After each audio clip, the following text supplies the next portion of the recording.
ਵਾਲੀ ਫਾਊਂਡੇਸ਼ਨ, ਨੰਨੀ ਜਾਨ, ਬੱਚਿਆਂ ਦੇ ਜਿਉਣ ਦੀ ਆਸ ਤੇ ਭਵਿੱਖ ਦੀ ਸ਼ਾਨ, ਮੋਢੇ ਨਾਲ ਮੋਢਾ ਲਾ ਕੇ ਪਿੰਡਾਂ ਗਾਵਾਂਗੇ, ਲੋੜਵੰਦਾਂ ਨੂੰ ਅਸੀਂ ਅਪਣਾਵਾਂਗੇ।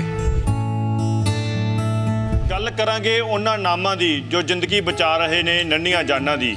ਮਹਾਂਪੁਰਖ ਪ੍ਰੋਗਰਾਮ ਦੇ ਵਿੱਚ ਵੀਰਾਂ ਵਾਲੀ ਫਾਊਂਡੇਸ਼ਨ ਦੇ ਨੰਨੀ ਜਾਨ ਪ੍ਰੋਜੈਕਟ ਦੀ ਗੱਲ ਹੋਵੇਗੀ, ਜੋ ਹਜ਼ਾਰਾਂ ਅਤੇ ਸੈਂਕੜੇ ਤਾਦਾਦ ਦੇ ਵਿੱਚ ਉਹਨਾਂ ਬੱਚਿਆਂ ਦੀ ਜਾਨ ਬਚਾ ਰਹੇ ਨੇ ਜੋ ਬੱਚੇ ਲੋੜਵੰਦ ਨੇ। ਹਾਲਾਂਕਿ ਚਾਹੇ ਸਿੱਖਿਆ ਦੇ ਖੇਤਰ ਦੇ ਵਿੱਚ ਉਹਨਾਂ ਨੂੰ ਵਿੱਦਿਆ ਦੇਣ ਦੀ ਗੱਲ ਹੋਵੇ, ਚਾਹੇ ਕਹਿ ਸਕਦੇ ਸਿਹਤ ਦੇ ਖੇਤਰ ਦੇ ਵਿੱਚ ਉਹਨਾਂ ਦੇ ਇਲਾਜ ਦੀ ਗੱਲ ਹੋਵੇ, ਉਹ ਸਾਰਾ ਖਰਚਾ ਵੀਰਾਂ ਵਾਲੀ ਫਾਊਂਡੇਸ਼ਨ ਵੱਲੋਂ ਚੱਕਿਆ ਜਾ ਰਿਹਾ।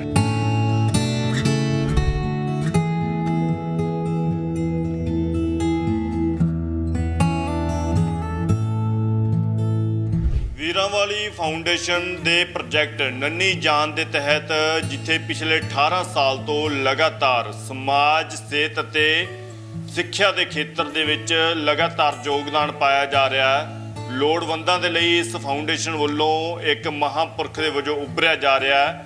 ਉਹਨਾਂ ਲੋੜਵੰਦਾਂ ਦੀਆਂ ਲੋੜਾਂ ਨੂੰ ਪੂਰਾ ਕੀਤਾ ਜਾ ਰਿਹਾ ਹੈ। ਤਾਂ ਉਸੇ ਤਰੀਕੇ ਦੇ ਨਾਲ ਹੀ ਅੱਜ ਸਾਡੇ ਨਾਲ ਨੰਨੀ ਜਾਨ ਕਹਿ ਸਕਦੇ ਜਾਂ ਕਹਿ ਸਕਦੇ ਵੀਰਾਂ ਵਾਲੀ ਫਾਊਂਡੇਸ਼ਨ ਦੇ ਨੰਨੀ ਜਾਨ ਪ੍ਰੋਜੈਕਟ ਤਹਿਤ managing trustee doctor Sandeep Singh Chatwal ਸਾਡੇ ਨਾਲ ਮੌਜੂਦ ਨੇ। ਗੱਲਬਾਤ ਕਰਾਂਗੇ। ਡਾਕਟਰ ਸਾਹਿਬ, ਸਭ ਤੋਂ ਪਹਿਲਾਂ ਮਹਾਂਪੁਰਖ ਪ੍ਰੋਗਰਾਮ ਦੇ ਵਿੱਚ ਤੁਹਾਡਾ ਸਵਾਗਤ ਹੈ। ਡਾਕਟਰ ਸਾਹਿਬ, ਮੇਰਾ ਸਵਾਲ ਹੋਏਗਾ ਵੀਰਾਂ ਵਾਲੀ ਫਾਊਂਡੇਸ਼ਨ ਜੀ, ਕਦੋਂ ਇਹ ਫਾਊਂਡੇਸ਼ਨ ਬਣਾਈ ਗਈ ਅਤੇ ਨੰਨੀ ਜਾਨ ਪ੍ਰੋਜੈਕਟ ਲਿਆਉਣ ਦਾ ਟੀਚਾ ਕੀ ਮਿੱਥਿਆ ਗਿਆ ਸੀ? ਪ੍ਰੋਜੈਕਟ ਜਿਹੜਾ ਹੈਗਾ, ਜਿਹੜੀ ਫਾਊਂਡੇਸ਼ਨ ਬਣੀ ਉਹ 2005 ਸਨ 2005 ਬਣੀ, ਤੇ ਵੀਰਾਂ ਵਾਲੀ ਫਾਊਂਡੇਸ਼ਨ ਬਣੀ ਸੀਗੀ ਮੇਰੀ ਨਾਨੀ ਦੇ ਨਾਂ ਤੇ। ਮੇਰੀ ਨਾਨੀ ਸਮਾਜ ਸੇਵਾ ਕਰਦੇ ਸੀਗੇ, ਤੇ ਉਹ ਜਿਹੜੀਆਂ ਅਨਾਥ ਕੁੜੀਆਂ ਹੈਗੀਆਂ ਉਹਨਾਂ ਦਾ ਕੰਨਿਆਦਾਨ ਕਰਦੇ ਸੀਗੇ। ਸੋ ਉਹਨਾਂ ਦੀ 15ਵੀਂ ਜਿਹੜੀ ਡੈਥ ਐਨਵਰਸਰੀ ਤੇ ਮੇਰੇ ਵੱਡਿਆਂ ਨੇ ਇਹ ਸੋਚਿਆ ਕਿ ਕਿਸੇ ਨੂੰ ਉਹਨਾਂ ਦਾ ਕੰਮ ਅੱਗੇ ਕਰਨਾ ਚਾਹੀਦਾ, ਤੇ ਉਸ ਟਾਈਮ ਤੇ ਮੈਂ ਇਹ ਉਪਰਾਲਾ ਕੀਤਾ ਤੇ ਮੈਂ ਇਹ ਕੰਮ ਕਰਨਾ ਸ਼ੁਰੂ ਕੀਤਾ। 2010 ਦੇ ਅੰਦਰ ਮੇਰਾ 8 ਸਾਲ ਦਾ ਬੱਚਾ, ਉਹਨੂੰ ਦਿਮਾਗੀ ਬੁਖਾਰ ਹੋਇਆ ਤੇ ਬੱਚਾ PGI ਦਾਖਲ ਹੋਇਆ, ਵੈਂਟੀਲੇਟਰ ਤੇ ਰਿਹਾ। ਤੇ ਜਦੋਂ ਉਹ ਮੇਰੀ ਜਰਨੀ ਰਹੀ ਕੁਝ ਹਫ਼ਤਿਆਂ ਦੀ PGI, ਜਿੱਥੇ ਮੈਂ ਉਹਦੀ ਕੇਅਰ ਕਰ ਰਿਹਾ ਸੀ, ਉੱਥੇ ਮੈਂ ਦੇਖਿਆ ਕਿ ਬਹੁਤ ਦੁੱਖ ਹੈ। ਤੇ ਮੇਰੇ ਨਾਲ ਮੇਰੇ ਕਈ ਦੋਸਤਾਂ, ਮਿੱਤਰਾਂ, ਸਾਥੀਆਂ, ਪਰਿਵਾਰ ਵਾਲਿਆਂ ਨੇ ਦੇਖਿਆ ਕਿ ਕਿੰਨਾ ਦੁੱਖ ਹੈ, ਉੱਥੇ ਲੋਕਾਂ ਕੋਲ ਪੈਸੇ ਨਹੀਂ ਹੈਗੇ। ਤੇ ਉੱਥੇ ਇਹ ਨੰਨੀ ਜਾਨ ਪ੍ਰੋਜੈਕਟ ਜਿਹੜਾ ਹੈ ਉਹਨੇ ਸ਼ੇਪ ਲਿਆ। ਡਾਕਟਰ ਸਾਹਿਬ, ਨੰਨੀ ਜਾਨ ਪ੍ਰੋਜੈਕਟ ਨੇ ਉਦੋਂ ਸ਼ੇਪ ਲਈ, ਪਰ ਕਹਿੰਦੇ ਹੁੰਦੇ ਨੇ ਕਿ ਬਚਪਨ ਦੇ ਵਿੱਚ ਹੀ ਕੋਈ ਬੰਦਾ ਤਿਆਗ ਕਰ ਲੈਂਦਾ ਹੈ ਕਿ ਅੱਗੇ ਜਾ ਕੇ ਇਹ ਕੰਮ ਕਰਨਾ ਹੈ। ਕਿ ਬਚਪਨ ਦੇ ਵਿੱਚ ਕੋਈ ਇਹੋ ਜਿਹਾ ਘਟਨਾ ਸਾਹਮਣੇ ਆਈ ਸੀਗੀ ਜਿਸ ਸਮੇਂ ਕਹਿ ਸਕਦੇ ਹਾਂ ਸੋਚਿਆ ਹੋਵੇ ਕਿ ਇਹ ਅੱਗੇ ਜਾ ਕੇ ਸਿਹਤ ਦੇ ਖੇਤਰ ਦੇ ਵਿੱਚ, ਸਿੱਖਿਆ ਦੇ ਖੇਤਰ ਦੇ ਵਿੱਚ ਕੰਮ ਕਰਨਾ, ਕਿਉਂਕਿ ਤੁਸੀਂ ਬਤੌਰ ਡਾਕਟਰ ਵੀ ਹੋ? ਹਾਂ, ਮੈਂ ਜਦੋਂ ਛੋਟਾ ਸੀਗਾ ਮੇਰੇ ਮਾਪਿਆਂ ਨੂੰ ਬੜੀ ਮੈਡੀਕਲ ਪ੍ਰੋਬਲਮਸ ਰਹਿੰਦੀਆਂ ਸੀਗੀਆਂ। ਤੋਂ 3 ਸਾਲ ਦੀ ਏਜ ਤੋਂ ਮੈਂ ਆਪਣੇ ਪੇਰੈਂਟਸ ਨਾਲ ਹਸਪਤਾਲਾਂ ਦੇ ਚੱਕਰ ਕੱਟਣੇ ਸ਼ੁਰੂ ਕੀਤੇ। ਇੱਕ ਵਾਰ ਮੇਰੇ ਯਾਦ ਹੈ, ਮੈਂ 6-7 ਸਾਲ ਦਾ ਸੀਗਾ ਜਦੋਂ ਮੇਰੇ ਮਾਤਾ ਜੀ ਨੂੰ ਦਮੇ ਦਾ ਅਟੈਕ ਹੋਇਆ ਤੇ ਉਹਨਾਂ ਨੂੰ ਐਮਰਜੈਂਸੀ ਲੈ ਕੇ ਜਾਣਾ ਪਿਆ। ਜਦੋਂ ਐਮਰਜੈਂਸੀ ਗਏ ਤੇ ਮੈਂ ਉਹ ਰਾਤ ਜਦੋਂ ਐਮਰਜੈਂਸੀ ਰਿਹਾ ਮਾਤਾ ਜੀ ਨਾਲ, ਮੈਂ ਉੱਥੇ ਬਹੁਤ ਮੌਤਾਂ ਦੇਖੀਆਂ। ਤੇ ਉਦੋਂ ਮੈਂ ਇਹ ਪ੍ਰਣ ਕਰ ਲਿਆ ਕਿ ਇੱਕ ਤਾਂ ਮੈਂ ਡਾਕਟਰ ਬਣਾਂਗਾ ਤੇ ਇੱਕ ਮੈਂ ਆਪਣੇ ਮਾਪਿਆਂ ਨੂੰ ਕਦੇ ਛੱਡ ਕੇ ਚੰਡੀਗੜ੍ਹੋਂ ਨਹੀਂ ਜਾਵਾਂਗਾ। ਐਜੂਕੇਸ਼ਨ ਦੀ ਫੀਲਡ ਦੇ ਅੰਦਰ ਮੇਰੇ ਮਦਰ ਇੱਕ ਐਜੂਕੇਸ਼ਨਿਸਟ ਸੀਗੇ। ਉਹਨਾਂ ਨੇ 38 ਸਾਲ ਇੱਥੇ ਇੱਕ ਕਨਵੈਂਟ ਸਕੂਲ 'ਚ ਸੇਵਾ ਕੀਤੀ ਆ। ਤੇ ਬਚਪਨ ਤੋਂ ਹੀ ਮੇਰੇ ਮਦਰ ਨੂੰ ਮੈਂ ਦੇਖਿਆ ਕਿ ਉਹ ਜਿਹੜੇ ਲੋੜੀਂਦੇ ਬੱਚੇ ਸੀਗੇ ਉਹਨਾਂ ਨੂੰ ਘਰ ਉਹ ਫ੍ਰੀ ਪੜ੍ਹਾਉਂਦੇ ਸੀਗੇ, ਉਹਨਾਂ ਦੀ ਹੈਲਪ ਕਰਦੇ ਸੀ। ਤੇ ਅੱਜ ਵੀ 82 ਸਾਲ ਦੀ ਉਮਰ ਤੇ ਵੀ ਮੇਰੇ ਘਰ ਦੇ ਆਲੇ ਦੁਆਲੇ ਜਿਹੜੀਆਂ ਕੰਮ ਕਰਨ ਵਾਲੀਆਂ ਉਹਨਾਂ ਦੇ ਬੱਚੇ ਮੇਰੇ ਮਦਰ ਕੋਲੋਂ ਐਜੂਕੇਸ਼ਨ ਜਾਂ ਕੋਈ ਗਾਈਡੈਂਸ ਲੈਣ ਆਉਂਦੇ ਨੇ।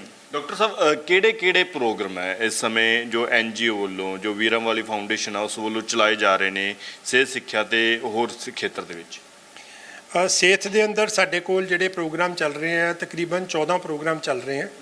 ਤੇ ਇਹਨਾਂ ਦੇ ਅੰਦਰ ਸਭ ਤੋਂ ਜਿਹੜਾ ਮੁੱਖ ਪ੍ਰੋਗਰਾਮ ਹੈ ਉਹ 24/7 ਅਸੀਂ ਇੱਕ ਸੇਵਾ ਕਰ ਰਹੇ ਹਾਂ। ਕੋਈ ਵੀ ਬੱਚਾ ਆ ਜਾਂਦਾ ਹੈ PGI ਦੀ ਐਮਰਜੈਂਸੀ ਦੇ ਅੰਦਰ, ਜਿੱਥੇ ਉਹਦੇ ਮਾਪਿਆਂ ਕੋਲ ਇੰਨੀ ਆਰਥਿਕ ਅਵਸਥਾ ਨਹੀਂ ਹੈਗੀ ਹੈ ਜਾਂ ਸਾਡੇ ਕੋਲ ਸਪਲਾਈ ਨਹੀਂ ਹੈਗੀ ਹੈ, ਸਰਕਾਰੀ ਸਪਲਾਈ ਨਹੀਂ ਹੈਗੀ ਹੈ, ਤੇ ਸਾਡਾ NGO ਉਹ ਸੇਵਾ ਲੈ ਲੈਂਦਾ। ਤੇ 2011 1 ਜਨਵਰੀ ਤੋਂ ਇਹ ਸੇਵਾ ਦਿਨ ਰਾਤ ਚੱਲ ਰਹੀ ਹੈ ਤੇ ਅਸੀਂ ਤਕਰੀਬਨ ਰੋਜ਼ 6 ਤੋਂ 8 ਬੱਚੇ ਜਿਹੜੇ ਆ ਉਹ ਅਸੀਂ ਆਪਣੇ ਉਹਨਾਂ ਦੀ ਸੇਵਾ ਅਸੀਂ ਚੁੱਕ ਲੈਂਦੇ ਹਾਂ। ਇਸ ਤੋਂ ਇਲਾਵਾ ਸਿਹਤ ਦੇ ਖੇਤਰ ਦੇ ਵਿੱਚ ਤੁਸੀਂ ਦੱਸਿਆ ਕਿ ਸਿੱਖਿਆ ਦੇ ਖੇਤਰ ਦੇ ਵਿੱਚ ਹੋਰ ਜਾਂ ਸਮਾਜ ਦੇ ਖੇਤਰ ਦੇ ਵਿੱਚ ਜਿਹੜੇ ਉਪਰਾਲੇ ਕੀਤੇ ਜਾ ਰਹੇ? ਪਹਿਲਾਂ ਮੈਂ ਸਿਹਤ ਦੇ ਖੇਤਰ 'ਚ ਤੁਹਾਨੂੰ ਦੱਸਾਂਗਾ ਤੇ ਇਸ ਤੋਂ ਇਲਾਵਾ ਸਾਡੇ ਜਿਹੜੇ ਸਰਕਾਰੀ ਹਸਪਤਾਲ ਹੈਗੇ ਆ ਚੰਡੀਗੜ੍ਹ ਦੇ, ਜਿਸ 'ਚ PGI ਆ ਗਿਆ, 32 ਸੈਕਟਰ ਤੇ 16 ਸੈਕਟਰ ਆ ਗਿਆ, ਇਹਨਾਂ ਦੇ ਬੱਚਿਆਂ ਦੇ ਜਿਹੜੇ ਡਿਪਾਰਟਮੈਂਟ ਹੈ, ਇਹਨਾਂ ਨੂੰ ਜੇ ਕੋਈ ਇਹੋ ਜਿਹੀ ਮਸ਼ੀਨਰੀ ਚਾਹੀਦੀ ਹੈ ਜਿਸ ਨਾਲ ਇਹਨਾਂ ਨੂੰ ਲੱਗਦਾ ਹੈ ਕਿ ਸਾਡੀ ਹੈਲਥ ਕੇਅਰ ਦੀ ਜਿਹੜੀ ਡਿਲੀਵਰੀ ਹੈ ਉਹ ਹੋਰ ਜ਼ਿਆਦਾ ਸਮੂਥ ਹੈ, ਬੈਟਰ ਹੋ ਜਾਏਗੀ, ਤੇ ਅਸੀਂ ਉਹ ਮਸ਼ੀਨਾਂ ਇਹਨਾਂ ਨੂੰ ਅਰੇਂਜ ਕਰਨ ਦੀ ਕੋਸ਼ਿਸ਼ ਕਰਦੇ ਹਾਂ। ਇਸ ਤੋਂ ਇਲਾਵਾ ਜਿਹੜੇ ਬੱਚੇ ਹੈਗੇ ਆ, ਕਈ ਬੱਚੇ ਹੈਗੇ ਆ ਜਿਨ੍ਹਾਂ ਨੂੰ ਇਮਿਊਨ ਬਿਮਾਰੀਆਂ ਹੈਗੀਆਂ, ਉਹ ਇਮਿਊਨਿਟੀ ਉਹਨਾਂ ਦੀ ਲੋ ਹੁੰਦੀ ਹੈ, ਤੇ ਜੇ ਉਹਨਾਂ ਨੂੰ ਮਹੀਨੇ ਦੇ ਮਹੀਨੇ ਇਮਿਊਨੋਗਲੋਬੁਲਿਨ ਨਾ ਮਿਲਣ ਤੇ ਇਹ ਬੱਚੇ ਆਪਣੀ ਜਾਨ ਖੋ ਸਕਦੇ ਆ, ਤੇ ਇਹ ਬੱਚਿਆਂ ਨੂੰ ਅਸੀਂ ਇਮਿਊਨੋਗਲੋਬੁਲਿਨ ਪ੍ਰੋਵਾਈਡ ਕਰਦੇ ਹਾਂ। ਇੱਦਾਂ PGI ਦੇ ਨੈਫਰੋ ਡਿਪਾਰਟਮੈਂਟ, ਨਿਊਰੋ ਡਿਪਾਰਟਮੈਂਟ, ਬੱਚਿਆਂ ਦੇ ਜਿਹੜੇ ਡਿਪਾਰਟਮੈਂਟਸ ਹੈ ਉਹਨਾਂ ਨੂੰ ਮੋਨੀਟਰ, ਐਂਬੂਲੇਟਰੀ ਡਾਇਲਿਸਿਸ ਮਸ਼ੀਨਾਂ, ਤੇ ਉਹਨਾਂ ਨੂੰ ਜੇ ਕੋਈ ਇੱਦਾਂ ਸਟਰਲਾਈਜ਼ਡ ਏਰੀਆਜ਼ ਬਣਾਉਣੇ ਆ, ਇਹੋ ਜਿਹੀਆਂ ਚੀਜ਼ਾਂ ਦੇ ਅਸੀਂ ਪ੍ਰੋਜੈਕਟ ਛੋਟੇ ਛੋਟੇ ਨਾਲ ਰਨ ਕਰਦੇ ਹਾਂ। ਇਸ ਤੋਂ ਇਲਾਵਾ ਅਸੀਂ ਜਿਹੜੇ ਬੱਚੇ ਹੈ ਜਿਨ੍ਹਾਂ ਨੂੰ ਆਪਰੇਸ਼ਨ ਦੀ ਲੋੜ ਹੈ, ਸਪੈਸ਼ਲੀ ਜਿਹੜੇ ਬੱਚੇ ਪੈਦਾ ਹੁੰਦੇ ਆ ਜਿਨ੍ਹਾਂ ਦੇ ਹਾਰਟ ਦੇ ਅੰਦਰ ਹੋਲ ਹੈਗੇ ਆ, ਜਾਂ ਬੱਚੇ ਆ ਜਿਨ੍ਹਾਂ ਨੂੰ ਵੈਲਵ ਪ੍ਰੋਬਲਮ ਹੈ, ਉਹਨਾਂ ਨੂੰ ਵੈਲਵ ਦੀ ਰਿਪਲੇਸਮੈਂਟ ਦੀ ਲੋੜ ਹੁੰਦੀ ਹੈ, ਇਹ ਆਪਰੇਸ਼ਨ ਕਰਾਉਣ ਲਈ ਅਸੀਂ ਬੱਚਿਆਂ ਨੂੰ ਆਰਥਿਕ ਤੌਰ ਤੇ ਸਪੋਰਟ ਕਰਦੇ ਹਾਂ। 14 ਤਰ੍ਹਾਂ ਦੀਆਂ ਜਿਹੜੀਆਂ ਸਹੂਲਤਾਂ ਦਿੱਤੀਆਂ ਜਾ ਰਹੀਆਂ ਨੇ, ਸੇਵਾਵਾਂ ਨਿਭਾਈਆਂ ਜਾ ਰਹੀਆਂ ਨੇ, ਜੋ ਲਗਾਈਆਂ ਗਈਆਂ ਨੇ, ਜ਼ਿੰਮੇਵਾਰੀਆਂ ਲਗਾਈਆਂ ਗਈਆਂ ਨੇ, ਉਹਨਾਂ ਜ਼ਿੰਮੇਵਾਰੀਆਂ ਦੇ ਵਿੱਚ ਹੁਣ ਤੱਕ ਕਿੰਨਾ ਕੁ ਖਰਚਾ ਜਿਹੜਾ ਕੀ ਹੋ ਰਿਹਾ, ਕਿ ਡੇਲੀ ਦੇ ਕਿੰਨੇ ਕੁ ਮਰੀਜ਼ ਜਿਹੜੇ ਕਿ NGO ਤੱਕ ਪਹੁੰਚ ਰਹੇ ਨੇ, ਤੇ ਅਪਰੋਚ ਕਿਸ ਤਰੀਕੇ ਦੇ ਨਾਲ NGO ਤੱਕ ਹੋ ਰਹੀ ਹੈ? ਸੋ ਅਪਰੋਚ ਸਭ ਤੋਂ ਪਹਿਲਾਂ ਤਾਂ ਕਿੰਨੇ ਮਰੀਜ਼ ਦੇਖੋ, ਇੱਕ ਤਾਂ ਮਸ਼ੀਨਾਂ ਜਿਹੜੀਆਂ ਲੱਗੀਆਂ ਜਿਸ 'ਚ 8 ਵੈਂਟੀਲੇਟਰ ਹੈਗੇ ਆ, ਕਈ 40-50 ਹਾਰਟ ਮੋਨੀਟਰ ਹੈਗੇ ਆ, ਬੇਬੀ ਵਾਰਮਰ ਹੈਗੇ ਆ, ਫੋਟੋਥੈਰੇਪੀ ਮਸ਼ੀਨਾਂ ਹੈਗੀਆਂ, ਡਾਇਲਿਸਿਸ ਮਸ਼ੀਨ ਹੈਗੀ ਹੈ, ਟਰਾਂਸਪੋਰਟ ਵੈਂਟੀਲੇਟਰ ਹੈਗੇ ਆ, ਇਹ ਵੀ ਇਨਡਾਇਰੈਕਟਲੀ ਬੱਚਿਆਂ ਨੂੰ ਟੱਚ ਕਰ ਰਹੀਆਂ। ਇਸ ਤੋਂ ਇਲਾਵਾ ਮੈਂ ਤੁਹਾਨੂੰ ਦੱਸਿਆ ਕਿ 6 ਤੋਂ 8 ਬੱਚੇ ਜਿਹੜੇ ਆ ਰੋਜ਼ ਸਾਨੂੰ ਮੈਡੀਕਲ ਜਿਹੜੀ ਸਪੋਰਟ ਆਉਂਦੀ ਹੈ, ਇਹ ਸਾਨੂੰ ਦਵਾਈਆਂ ਰਾਹੀਂ ਅਸੀਂ ਇਹ ਸਪੋਰਟ ਉਹਨਾਂ ਨੂੰ ਪਹੁੰਚਾਉਂਦੇ ਹਾਂ, ਤੇ ਰੋਜ਼ ਇਹ ਸੇਵਾ ਸਾਡੀ ਚੱਲਦੀ ਰਹਿੰਦੀ ਹੈ। ਤੇ ਇਸ ਤੋਂ ਇਲਾਵਾ ਕੀ ਕਰਦੇ ਹਾਂ ਅਸੀਂ ਕਿ ਜਿਹੜੇ ਬੱਚਿਆਂ ਨੂੰ ਕੋਈ ਸਪੈਸ਼ਲਾਈਜ਼ਡ, ਜਿੱਦਾਂ ਤੁਹਾਨੂੰ ਮੈਂ ਦੱਸਿਆ ਕਿ ਕੋਈ ਆਪਰੇਸ਼ਨ ਕਰਾਉਣਾ, ਕੁਝ ਕਰਨਾ, ਉਹ ਅਸੀਂ ਬੱਚਿਆਂ ਨੂੰ ਟੱਚ ਕਰਦੇ ਹਾਂ। ਤਾਂ ਐਵਰੇਜਲੀ ਸਾਰੀ ਟੱਚ ਜਿਹੜੀ ਹੈਗੀ ਆ ਸਾਡੀ 3 ਤੋਂ 3.5 ਬੱਚੇ ਅਸੀਂ ਟੱਚ ਕਰ ਰਹੇ ਹਾਂ ਹਰ ਮਹੀਨੇ ਦੇ।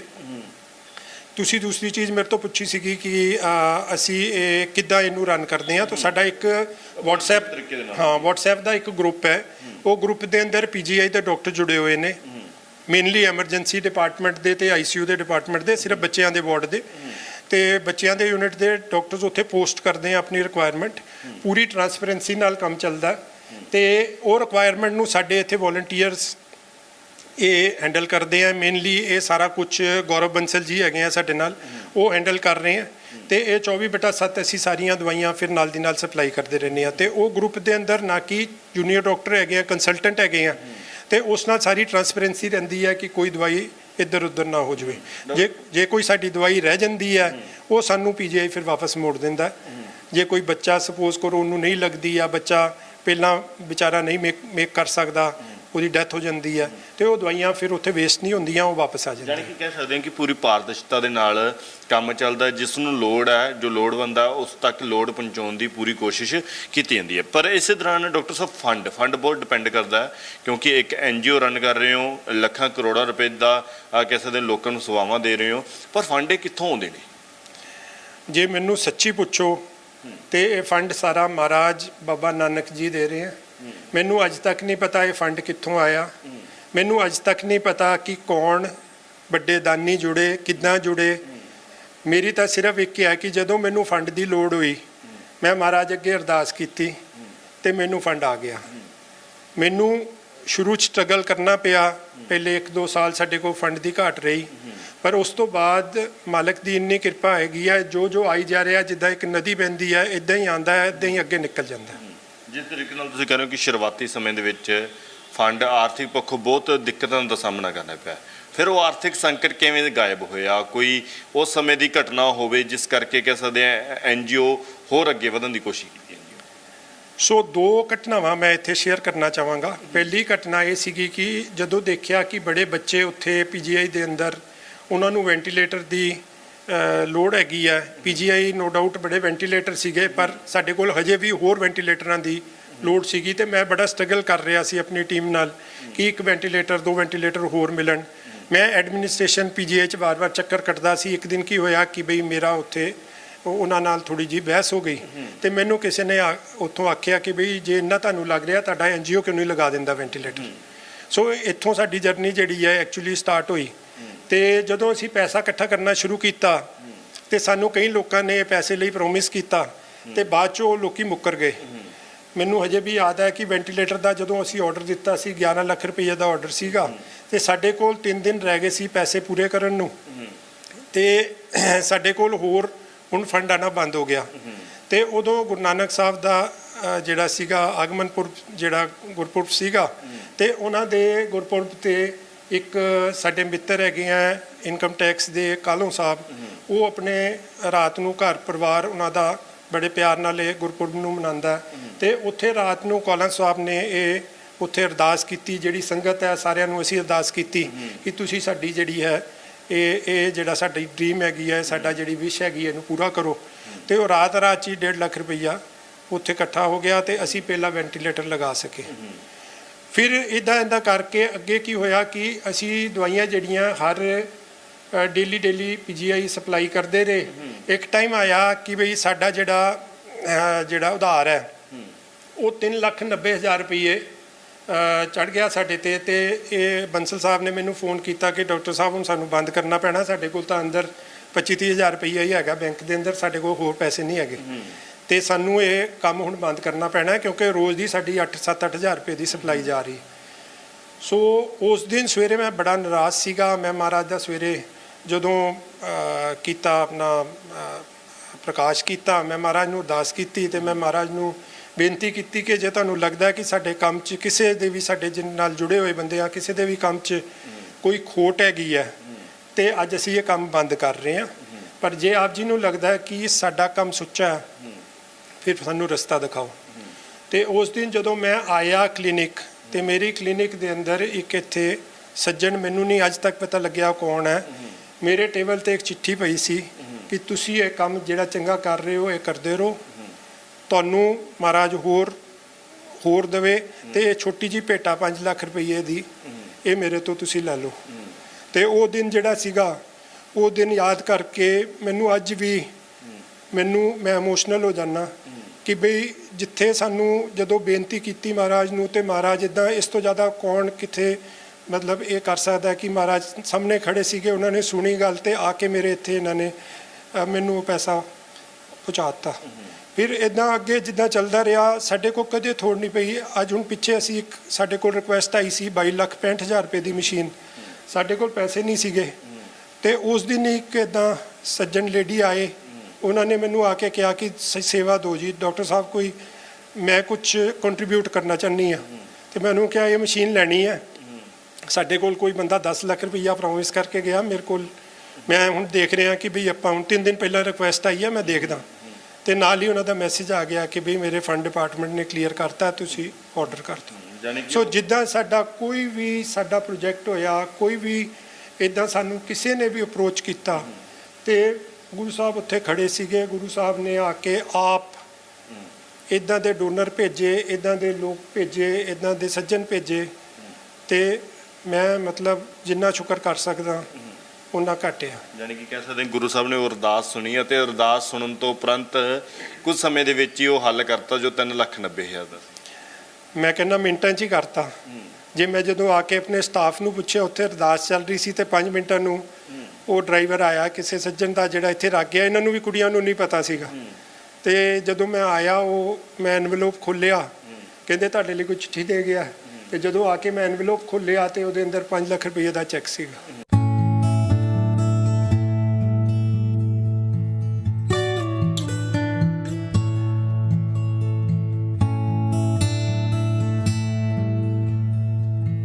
ਮੇਰਾ ਬੇਟਾ ਡਾਕਟਰ ਸੰਦੀਪ ਉਹਨਾਂ ਦੀਆਂ ਵਿਸ਼ੇਸ ਪੂਰੀ ਕੈਰੀ ਆਊਟ ਕਰ ਰਿਹਾ ਤੇ ਦਿਨ ਰਾਤ ਮਿਹਨਤ ਕਰਕੇ ਉਸ ਦੀ ਇਹੀ ਖਾਹਿਸ਼ ਹੁੰਦੀ ਹੈ ਕਿ ਜਿੱਥੇ ਜਿੱਥੇ ਜ਼ਰੂਰਤ ਹੈ ਉਹ ਪਹੁੰਚਾਈ ਜਾਏ।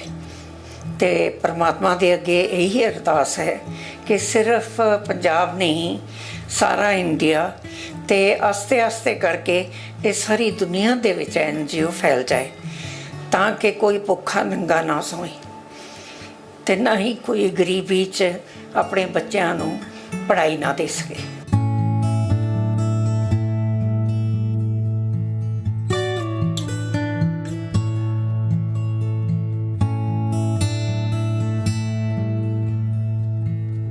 ਵੀਰਾਂ ਵਾਲੀ ਫਾਊਂਡੇਸ਼ਨ ਦਾ ਨੰਨੀ ਜਾਨ ਪ੍ਰੋਜੈਕਟ, ਜਿੱਥੇ ਕਹਿ ਸਕਦੇ PGI ਦੇ ਵਿੱਚ ਬੱਚਿਆਂ ਦਾ, ਖਾਸ ਤੌਰ ਤੇ ਛੋਟੇ ਬੱਚਿਆਂ ਦਾ ਇਲਾਜ ਜਿਹੜਾ ਕਰ ਰਿਹਾ। ਹਾਲਾਂਕਿ ਉਹ ਇਲਾਜ ਕਿਸ ਤਰੀਕੇ ਦੇ ਨਾਲ ਚੱਲਦਾ, ਉਸੇ ਫਾਊਂਡੇਸ਼ਨ ਦੇ ਇੱਕ ਮੈਂਬਰ ਕਹਾਂਗੇ, ਸੀਨੀਅਰ ਮੈਂਬਰ ਗੌਰਵ ਬੰਸਲ ਜੀ ਸਾਡੇ ਨਾਲ ਮੌਜੂਦ ਨੇ। ਬੰਸਲ ਸਾਹਿਬ, ਸਭ ਤੋਂ ਪਹਿਲਾਂ ਜੀ ਮੀਡੀਆ ਤੇ ਸਵਾਗਤ ਹੈ ਜੀ। ਥੈਂਕ ਯੂ ਸੋ ਮਚ ਜੀ। ਇਹ ਬੰਸਲ ਸਾਹਿਬ, ਕਿਸ ਤਰੀਕੇ ਦਾ ਪ੍ਰੋਜੈਕਟ ਹੈ ਜੋ ਨੰਨੀ ਜਾਨ ਦੇ ਪ੍ਰੋਜੈਕਟ ਦੇ ਤਹਿਤ ਵੀਰਾਂ ਵਾਲੀ ਫਾਊਂਡੇਸ਼ਨ ਵੱਲੋਂ PGI ਦੇ ਵਿੱਚ ਚਲਾਇਆ ਜਾ ਰਿਹਾ? ਹਾਂਜੀ, ਇੱਦਾਂ ਹੈਗਾ ਕਿ ਜੀ ਜਿਹੜਾ PGI ਹੈਗਾ, it is a very premier institute.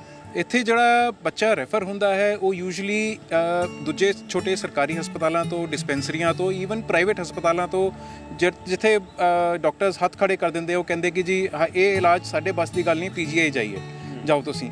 ਤੇ ਇੱਥੇ ਜਦੋਂ ਰੈਫਰ ਹੁੰਦੇ ਹੈ ਤੇ ਕਿਉਂਕਿ ਬਿਲਕੁਲ ਹੀ ਬੱਚਾ ਬੜੀ ਨਾਜ਼ੁਕ ਹਾਲਤ 'ਚ ਹੁੰਦਾ ਹੈ, ਇੱਥੇ ਕਈ ਵਾਰੀ ਹਾਈ ਐਂਡ ਮੈਡੀਸਿਨਸ, ਬੜੀ ਜਿਹੜੀਆਂ ਐਕਸਪੈਂਸਿਵ ਮੈਡੀਸਿਨਸ ਹੁੰਦੀਆਂ, ਉਹ ਰਿਕਮੈਂਡ ਕੀਤੀਆਂ ਜਾਂਦੀਆਂ। ਤੇ ਇੱਥੇ ਕਾਫੀ ਫੋਰਚੂਨੇਟ ਹੈ, ਕਾਫੀ ਹਾਲਾਤ 'ਚ ਸੁਧਾਰ ਹੋਇਆ ਕਿ ਆਯੁਸ਼ਮਾਨ ਭਾਰਤ ਸਕੀਮ ਵਿੱਚ ਕਵਰ ਹੋ ਜਾਂਦਾ ਹੈ। ਪਰ ਕਈ ਇੰਸਟੈਂਸਿਸ ਇਹ ਹੁੰਦੇ ਆ ਕਿ ਉਹ ਕੁਝ ਮੈਡੀਸਿਨਸ, ਜਿਹੜੀ ਇੰਪੋਰਟਡ ਮੈਡੀਸਿਨਸ ਹੈਗੀਆਂ, ਉਹ ਉਸ ਸਕੀਮ ਵਿੱਚ ਕਵਰ ਨਹੀਂ ਹੁੰਦੀਆਂ, ਪਰ ਉਹ ਲਾਈਫ ਸੇਵਿੰਗ ਡਰੱਗਸ ਹੈਗੀਆਂ ਜਾਂ ਕੰਜ਼ਿਊਮੇਬਲਸ ਹੈਗੇ, ਜਿੱਦਾਂ ਕੈਥੇਟਰ ਹੋ ਗਏ, IVIG ਹੋ ਗਈਆਂ, ਉਹ ਆਯੁਸ਼ਮਾਨ ਭਾਰਤ ਵਿੱਚ ਕਵਰ ਨਹੀਂ ਹੁੰਦੀਆਂ, ਪਰ ਉਹ ਦੇ ਕੈਨ ਈਜ਼ੀਲੀ ਤੁਹਾਡੀ ਲਾਈਫ ਬਚਾ ਸਕਦੀਆਂ। ਤੋ ਉਦੋਂ ਫਿਰ ਡਾਕਟਰ ਸਾਨੂੰ ਫੋਨ ਕਰਦੇ ਆ ਕਿ ਜੀ ਇਹ ਗਰੀਬ ਤਬਕੇ ਤੋਂ ਪਰਿਵਾਰ ਹੈਗਾ ਤੇ ਇਹਦੀ ਬੱਚੇ ਦੀ ਜਾਨ ਆਰਾਮ ਨਾਲ ਬਚ ਸਕਦੀ ਹੈ। ਬੱਚਾ, ਇਹ ਜਿਹੜੀ ਫੈਮਿਲੀ ਹੈਗੀ ਉਹ ਅਫੋਰਡ ਨਹੀਂ ਕਰ ਪਾ ਰਹੀ, ਤੇ ਉਹ ਫੈਮਿਲੀ ਕਹਿ ਰਹੀ ਹੈ ਕਿ ਜੀ ਬੱਚੇ ਨੂੰ ਸਾਨੂੰ ਤੁਸੀਂ ਛੱਡ ਦਿਓ, ਆਪਾਂ ਘਰ ਲੈ ਜਾ ਰਹੇ ਹਾਂ।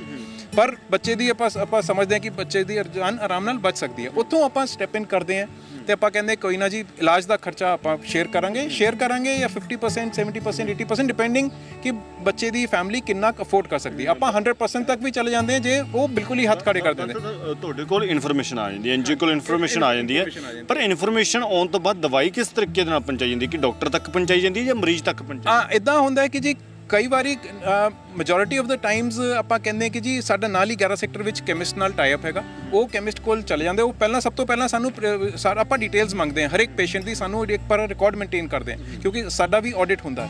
ਉਹਦੇ 'ਚ ਕੀ ਹੁੰਦਾ ਹੈ ਕਿ ਆਪਾਂ ਉਹਨਾਂ ਨੂੰ ਪੇਸ਼ੈਂਟ ਦਾ ਨਾਮ, ਪੇਸ਼ੈਂਟ ਦਾ ਯੂਨੀਕ CR ਨੰਬਰ, ਪੇਸ਼ੈਂਟ ਦਾ ਕੌਣ ਸੀਨੀਅਰ ਰੈਜ਼ੀਡੈਂਟ ਟਰੀਟ ਕਰ ਰਿਹਾ, ਕੰਸਲਟੈਂਟ ਕੌਣ ਹੈਗਾ, ਇਹ ਸਾਰੀਆਂ ਡਿਟੇਲਸ, ਉਹਦੀਆਂ ਪ੍ਰਿਸਕ੍ਰਿਪਸ਼ਨ, ਕਿਹੜੀਆਂ ਮੈਡੀਸਿਨ ਚਾਹੀਦੀਆਂ, ਕਿਹੜੇ ਵਾਰਡ 'ਚ ਐਡਮਿਟ ਹੈ, ਸਾਰੀਆਂ ਡਿਟੇਲਸ ਸਾਡੇ ਕੋਲ WhatsApp 'ਤੇ ਆਉਂਦੀਆਂ। ਸਾਡਾ WhatsApp ਗਰੁੱਪ ਬਣਿਆ ਹੋਇਆ।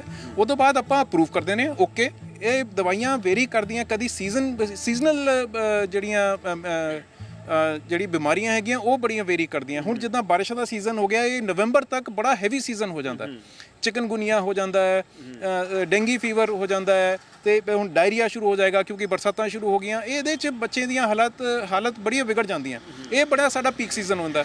ਨਵੰਬਰ ਤੋਂ ਬਾਅਦ ਦਸੰਬਰ, ਜਨਵਰੀ, ਫਰਵਰੀ, ਇਹ ਬੜੇ ਅਪ ਟੂ ਮਾਰਚ ਬੜੇ ਫਿਰ ਪੀਕ, ਬੜੇ ਸ਼ਾਂਤ ਸੀਜ਼ਨ ਜਾਂਦੇ ਆ। ਤੇ ਸਾਡਾ ਔਸਤਨ 25 ਲੱਖ ਰੁਪਈਆ ਦਾ ਆਰਾਮ ਨਾਲ ਸਾਡਾ ਖਾਲੀ ਦਵਾਈਆਂ ਦਾ 25 ਤੋਂ 30 ਲੱਖ ਰੁਪਈਆ ਦਵਾਈਆਂ ਦਾ ਖਰਚਾ ਹੈ ਸਾਲ ਦਾ।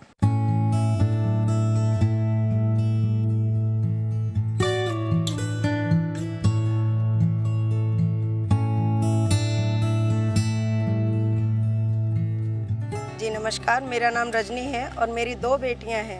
मेरे घर अखबार आता है जिसमें नन्ही जान बीरावली करके एक न्यूज़ आई थी, तो मुझे थोड़ी सी उम्मीद हुई, जिससे कि मैंने इन्हें फ़ोन लगाया। मेरी 2 बेटियां जो पढ़ती हैं उनकी बुक्स नहीं अफोर्ड कर पा रही थी मैं, तो इन्होंने मुझे हेल्प की और मैं इनका बहुत बहुत धन्यवाद करती हूँ कि आगे ये औरों की भी हेल्प करते रहें मेरी तरह।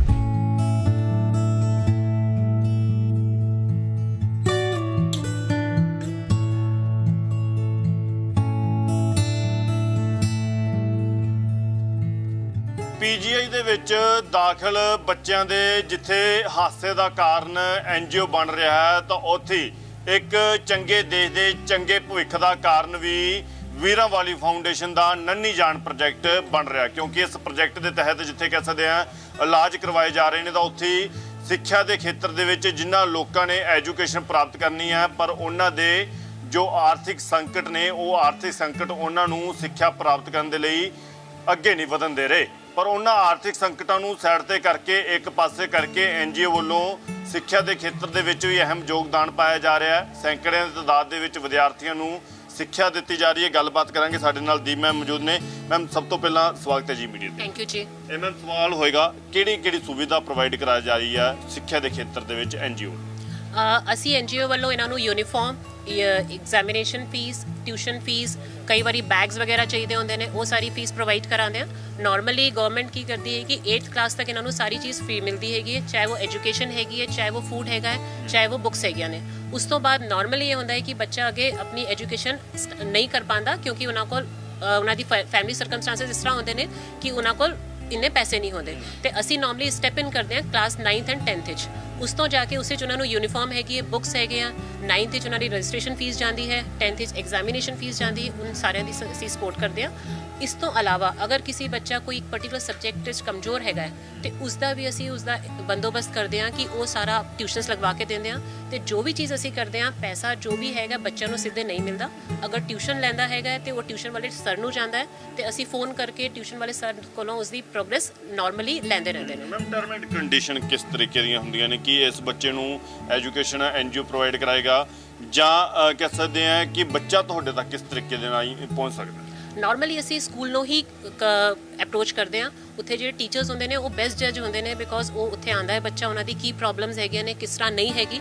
ਤੇ ਅਸੀਂ ਟੀਚਰਸ ਦੀ ਸਪੋਰਟ ਲੈ ਕੇ ਉਹ ਸਾਨੂੰ ਅਸੀਂ ਕਹਿੰਦੇ ਹਾਂ ਕਿ ਸਾਨੂੰ ਬੱਚਿਆਂ ਦੇ ਜਿਸ ਬੱਚੇ ਨੂੰ ਸਪੋਰਟ ਚਾਹੀਦੀ ਉਸੇ ਲਿਸਟ ਬਣਾ ਕੇ ਦਿੰਦੇ ਨੇ, ਫਿਰ ਉਸ ਹਿਸਾਬ ਨਾਲ ਅਸੀਂ ਉਹਨਾਂ ਨੂੰ ਸਪੋਰਟ ਦਿੰਦੇ ਹਾਂ। ਹੁਣ ਤੱਕ ਅੰਕੜਿਆਂ ਦੀ ਗੱਲ ਕੀਤੀ ਜਾਵੇ, ਗਿਣਤੀ ਦੀ ਗੱਲ ਕੀਤੀ ਜਾਵੇ, ਕਿੰਨੀ ਗਿਣਤੀ ਜਿਹੜੀ ਬੱਚਿਆਂ ਦੀ ਹੈ ਜਿਨ੍ਹਾਂ ਨੂੰ ਐਨਜੀਓ ਵੀਰਾਂ ਵਾਲੀ ਫਾਊਂਡੇਸ਼ਨ ਨੰਨੀ ਜਾਨ ਪ੍ਰੋਜੈਕਟ ਸਿੱਖਿਆ ਪ੍ਰੋਵਾਈਡ ਕਰਾ ਰਿਹਾ? ਅਪਰੋਕਸੀਮੇਟਲੀ ਹਰ ਸਾਲ ਸਾਡਾ 98 100 ਤੋਂ ਲੈ ਕੇ 200 ਬੱਚਾ ਅਸੀਂ ਸਪੋਰਟ ਕਰਦੇ ਹੈਗੇ ਹਾਂ। ਇਸ ਸਕੂਲ ਵਿੱਚ ਜਿੱਥੇ ਹੈਗਾ, ਇਸ ਸਕੂਲ ਵਿੱਚ ਅਸੀਂ 2015 ਤੋਂ ਸਟਾਰਟ ਕੀਤਾ ਹੋਇਆ ਹੈ ਤੇ ਇਸ ਸਾਲ ਵੀ ਅਸੀਂ 98 ਬੱਚਿਆਂ ਨੂੰ ਸਪੋਰਟ ਕਰ ਰਹੇ ਹੈਗੇ।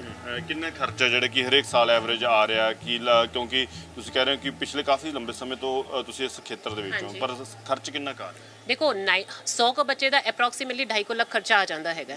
ਉਸ ਤੋਂ ਬਾਅਦ ਅਗਰ ਕਿਸੇ ਨੂੰ ਸਪੋਜ਼ ਐਜੂਕੇਸ਼ਨ ਵਾਸਤੇ ਚਾਹੀਦਾ ਹੋਏਗਾ, ਟਿਊਸ਼ਨ ਚਾਹੀਦੀ, ਉਸ ਦਾ ਖਰਚਾ ਅਲੱਗ ਹੁੰਦਾ ਹੈਗਾ।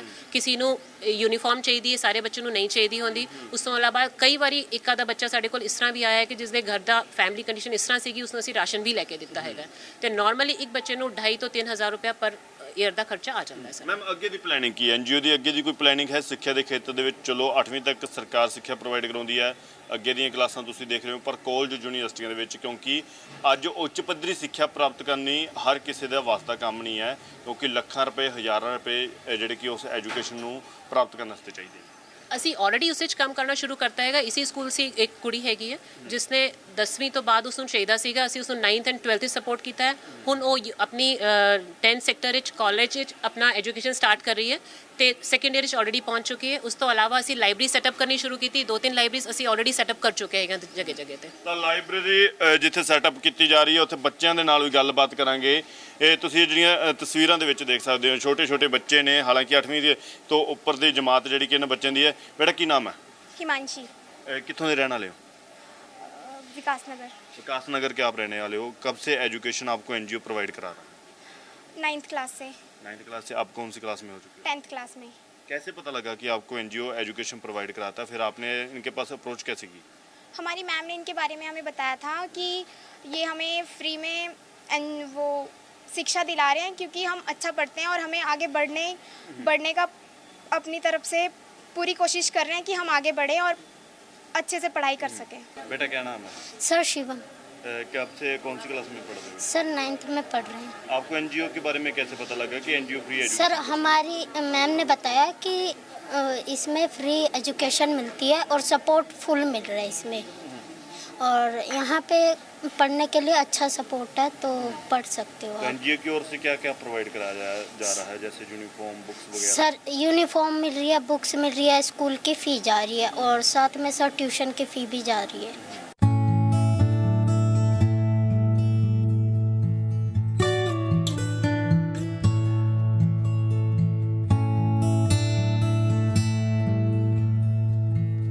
ਤਾਂ ਇਹ ਸੀਗਾ ਵੀਰਾਂ ਵਾਲੀ ਫਾਊਂਡੇਸ਼ਨ ਦਾ ਨੰਨੀ ਜਾਨ ਪ੍ਰੋਜੈਕਟ।